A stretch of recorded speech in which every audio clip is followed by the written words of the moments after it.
Po bashkësia ndërkombëtare është absolutisht e qartë në raport me dialogun, pra dialogu është e vetmja mënyrë që Kosova dhe Serbia të avancojnë në agendën evropiane, nuk ka asnjë mënyrë tjetër, asnjë qasje tjetër, asnjë opsion tjetër që Kosova veçanërisht të ketë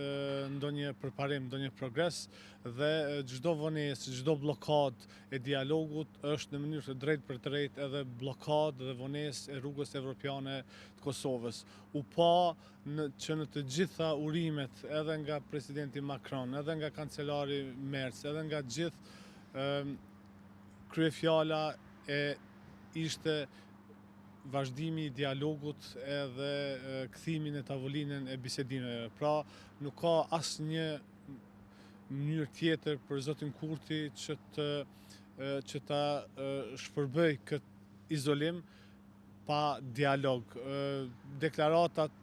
kështu populiste, propagandistike për konsum të brendshëm janë diçka tjetër, mirë po pa u rikthyer në tavolinën e bisedimeve në Bruksel, edhe zoti Kurti edhe Kosova do të jenë të izoluar politikisht.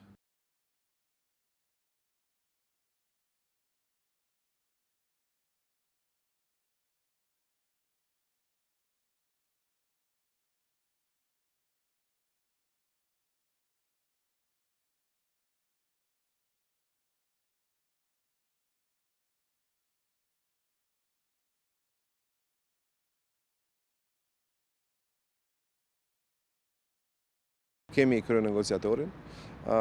dhe dialogu do të bëhet në atë të implementimit të pajtimit të ndodhur në Bruksel dhe në orën në vitin 2023,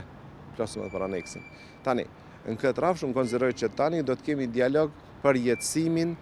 implementimin e marrëveshjeve të arritura. Këtë e kërkon në një formë ose tjetër dhe faktori ndërkombëtar, e kërkon posaçërisht Bashkimi Evropian që ka dhe të angazhuarin e vetë lehtësuesin dhe në sansponit ky dialog po bëhet me lehtësimin e Bashkimit Evropian. Dialogu është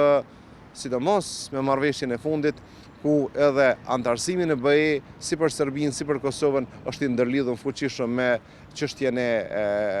dialogut.